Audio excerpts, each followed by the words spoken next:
ये कहानी है भगवान विष्णु के परम भक्त सदना कसाई की। बहुत समय पहले की बात है। किसी गांव में सदना नाम का एक कसाई रहता था। वो बहुत ईमानदार था। भले ही पेशे से वो एक कसाई था और मांस बेचता था, पर उसके मुख पर सदैव भगवान विष्णु का ही नाम रहता था और वह भगवान विष्णु के नाम कीर्तन में मस्त रहता था। यहाँ तक कि मांस को काटते बेचते हुए भी वह भगवान विष्णु का ही नाम गुनगुनाता रहता था।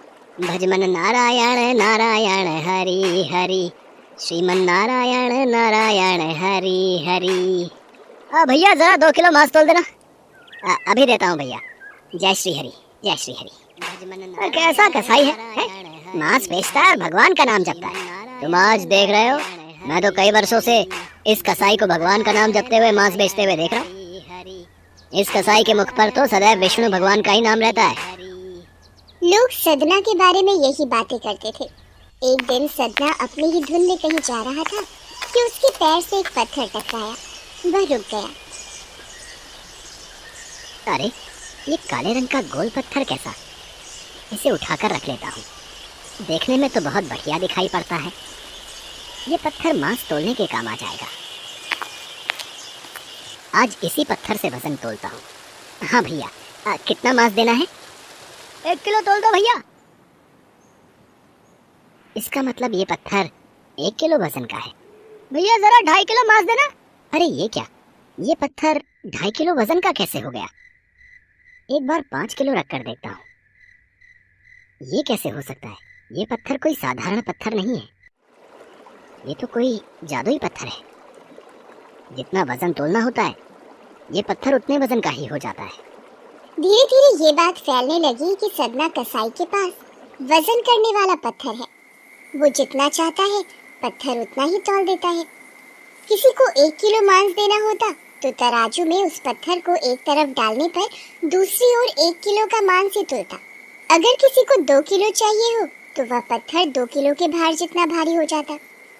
इस चमत्कार के कारण उसके यहाँ लोगों की भीड़ जुटने लगी। भीड़ जुटने के साथ ही सदना की दुकान की बिक्री बढ़ गई। मुझे तो लगता है ये किसी जादूगर का पत्थर रास्ते में कहीं गिर गया होगा और ये मुझे मिल गया। इस जादुई पत्थर के आ जाने से मेरी बिक्री और बढ़ गई है। जय श्री हरि, जय श्री हरि। एक दिन सदना की बात उस गांव के पंडित तक भी पहुंची। हालांकि वो ऐसी अशुद्ध जगह पर नहीं जाना चाहते थे जहां मांस कटता हो व बिकता हो, किंतु जब एक भक्त ने उन्हें उस पत्थर के बारे में बताया तो पंडित जी के मन में उस चमत्कारिक पत्थर को देखने की उत्सुकता जाग गई। पंडित जी, आप नहीं जानते, उस सदना कसाई के पास सचमुच एक जादुई पत्थर है। हाँ, जो अपना वजन सामान के अनुसार ही कर लेता है। एक बार चलकर देख लें तो अवश्य ही वो पत्थर देखकर आप चकित हो जाएंगे। अब तो इतना जोर दे ही रहा है तो दूर से मैं उस पत्थर को देख लूंगा, पर निकट नहीं जाऊंगा। चल देखो तो आखिर कौन सा जादुई पत्थर उस सदना कसाई के पास है। भक्त की बात सुनकर पंडित जी उसके साथ सदना की दुकान के पास पहुंचे और दूर से खड़े होकर सदना कसाई को मीट तौलते देखने लगे। उन्होंने देखा कि कैसे वह पत्थर हर प्रकार के वजन को बराबर तौल रहा था। वो ध्यान से उस पत्थर पर दूर से नजरें गड़ाए रहे। अचानक पंडित जी के शरीर के रोए खड़े हो गए। ये कैसे हो सकता है? ये पत्थर तो, मुझे इस कसाई के पास जाकर बात करनी ही होगी। अब पंडित जी, आप और मुझ कसाई की दुकान पर मैं आश्चर्यचकित हूँ। आइए, कृपा करके यहाँ बैठिए। मैं आपकी क्या सेवा कर सकता हूँ? सदना, तुम्हारे इस चमत्कारिक पत्थर को देखने के लिए ही मैं तुम्हारी दुकान पर आया हूँ। या यूँ कहें कि ये चमत्कारी पत्थर ही मुझे खींचकर तुम्हारी दुकान पर ले आया है। पर शायद तुम इस बात से पूरी तरह अनजान हो। तुम जिसे पत्थर समझकर मांस तोल रहे हो, वास्तव में वो शालिग्राम जी हैं, जो कि भगवान विष्णु का स्वरूप है। तुम ये नहीं जानते, शालिग्राम जी को इस तरह गले कटे मांस के बीच में रखना व उनसे मांस तोलना बहुत बड़ा पाप है। भगवान विष्णु का पत्थर शालिग्राम? पंडित जी, फिर तो मैं बहुत बड़ा पाप कर रहा हूँ। मुझसे भूल हो गई। श्री हरि, मुझे क्षमा करना। मैं आपके इस रूप को पहचान नहीं पाया।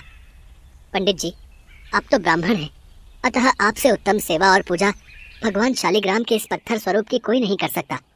मैं भी नहीं। कृपया करके ये पत्थर आप रख लीजिए।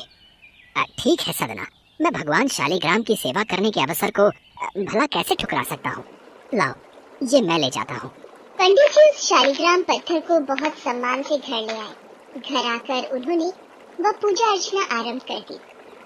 कुछ दिन ही बीते थे कि एक रात पंडित जी के स्वप्न में श्री शालिग्राम जी आए और बोले, हे ब्राह्मण, मैं तुम्हारी सेवाओं से प्रसन्न हूँ, किंतु तुम मुझे उसी कसाई के पास छोड़ आओ। हे प्रभु, क्या मुझसे आपकी पूजा अर्चना करने में कोई भूल हुई है? ब्राह्मण, तुम मेरी अर्चना पूजा करते हो, मुझे अच्छा लगता है, परंतु जो भक्त मेरे नाम का गुणगान कीर्तन करते रहते हैं, उनको मैं अपने आप को भी बेच देता हूँ। सदना तुम्हारी तरह मेरी पूजा अर्चना नहीं करता है, परंतु वो हर समय मेरा नाम गुनगुनाता रहता है, जो कि मुझे अच्छा लगता है। इसीलिए तो मैं उसके पास गया था, और जो भी मेरा नाम सुबह शाम जपता है, मैं तो उसी के अधीन हो जाता हूँ। सदना के मुख पर सदैव मेरा ही नाम रहता है, इसलिए मुझे वो अति प्रिय है। सदना मुझे निस्वार्थ प्रेम से याद करता है। मैं जानता हूँ तुम्हारी ही तरह वो भी मेरा परम भक्त है। ठीक है प्रभु, जैसी आपकी आज्ञा, मैं कल ही आपका ये स्वरूप उस कसाई को सौंप आऊंगा। पंडित जी अगले दिन ही सदना कसाई के पास गए। वह उनको प्रणाम करके सारी बात बताई। सदना, तुम महान हो। भगवान विष्णु श्री हरि ने स्वयं तुम्हारे पास रहने की इच्छा जताई है। वो चाहते हैं कि उनके आशीर्वाद स्वरूप ये शिला सदैव तुम्हारे पास ही रहे और वे तुम्हारे द्वारा की गई सेवा का लाभ उठाएं। सच पंडित जी, प्रभु श्री हरि ने ऐसा कहा। वो मुझ कसाई के पास रहना चाहते हैं। यदि प्रभु मेरे पास इस दुकान पर, जहाँ मैं मांस बेचता हूँ, रह सकते हैं, तो मैं क्यों उनके लिए अपना सर्वस्व छोड़कर उनकी भक्ति में नहीं लग सकता? मैं आपसे मांस नहीं बेचूंगा। मैं अपने श्री हरि विष्णु भगवान की भक्ति में लीन रहूंगा। मेरा आज से यही नियम है, भगवान श्री हरि की भक्ति करना। पंडित जी ने श्री शालिग्राम जी को सदना को सौंप दिया। सदना कसाई की आंखों में आंसू आ गए। मन ही मन उसने मांस बेचने की कार्य को छोड़ देने का विचार और निश्चय किया कि यदि मेरे ठाकुर को कीर्तन पसंद है तो मैं अधिक से अधिक समय नाम कीर्तन ही करूंगा। आगे चलकर सदना कसाई भगवान विष्णु के परम भक्त कहलाए और उनकी कीर्ति व नाम चारों दिशाओं में विख्यात हो गया।